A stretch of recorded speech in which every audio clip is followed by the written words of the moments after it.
স্বাস্থ্যসেবায় যতটুকু ওনারা বরাদ্দ দেওয়া হয়েছে, ঠিক মানবিক একটি হাসপাতাল যেখানে 700টা বেডের মধ্যে 180টা বেডকে ফ্রি করে রাখা হয়েছে, যেখানে গড়ে প্রতিদিন 23 জন নর্মাল ডেলিভারি ব্যবস্থা করা হয়, যেখানে প্রায় অসংখ্য হাজার মানুষকে প্রতিদিন বিনামূল্যে তাদের রোগী এবং অ্যাটেন্ডেন্টকে খাবারের ব্যবস্থা করে দেওয়া হয়। এরকম একটা হাসপাতালকে শুধু 6 জন শিশু মারা যাওয়াটা নিঃসন্দেহে দুর্ভাগ্যজনক, তার লাইসেন্স বাতিল করে দেওয়া হলো। মাননীয় স্পিকার, আমি জানতে চাই, তাহলে 300 শিশু হামে মারা গেল, তাহলে আমাদের স্বাস্থ্যমন্ত্রী পদত্যাগের চিন্তা করেছেন কিনা? আমরা স্পষ্ট করি এটা কারণে একটা মানবিক হাসপাতাল, সেখানে এখন প্রায় 1000 খানেক ছাত্র আছে।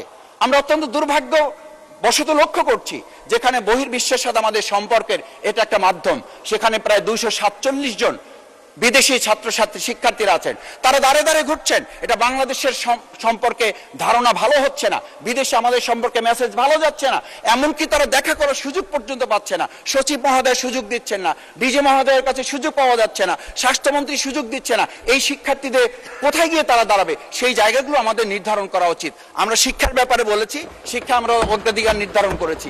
কি নির্ধারণ করেছি? শিক্ষায় আমরা যেটা নির্ধারণ করেছি, 511 কোটি টাকা নির্ধারিত থাকা উচিত সেখানে আমাদের নিয়মিত এই সমস্ত ব্যয় বরাদ্দ নির্ধারণ করার জন্য।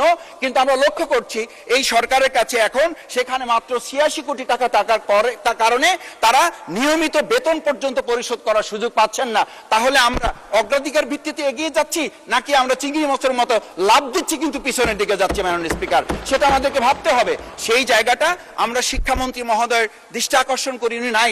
উনি বলেছিলেন আমরা মাননীয় প্রধানমন্ত্রীর কাছে 5% কথা বলেছি, 5% কথা বলেছি। উনি আমাদেরকে 3% আশ্বস্ত করেছেন। আমরা এইবার হয়তো 2% পাবো। এই যে আমরা কচ্ছপ গতিতে আগানোর প্রক্রিয়া, এই প্রক্রিয়াটা আসলে বাস্তবে আমরা কতখানি এটা নির্ধারণ করতে সক্ষম হব? মাননীয় স্পিকার, আরেকটি বিষয় আমি আপনার সামনে স্পষ্ট করে একটু উল্লেখ করতে চাই।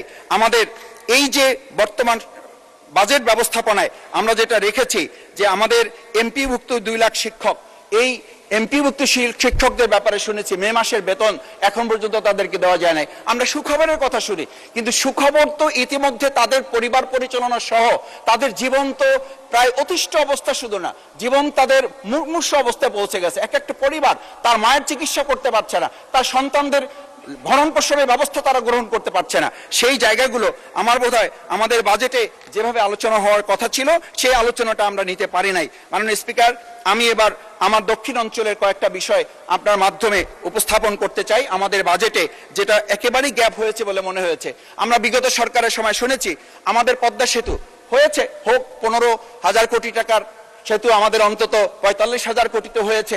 এরকম আর দুর্ভাগ্যজনক পরিস্থিতি।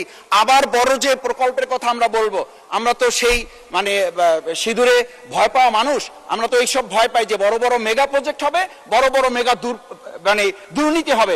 সেই জায়গাটা থেকে আজকে আমি বলবো যে আমাদের 6 লেনের যে মহাসড়কের এই পদ্মা সেতুকে যদি বাস্তবায়ন করতে হয়, এটা যদি আমাদের অর্থবহ করতে হয়, এই অর্থবহ করার জন্য আমাদের পটুয়াখালী পর্যন্ত, আমরা কক্সবাজারের কথা জানি। আমি এই সুযোগে মাননীয় সংসদ সদস্যবৃন্দকে আমাদের কুয়াকাটা আমন্ত্রণ জানিয়ে রাখলাম। মাননীয় স্পিকার।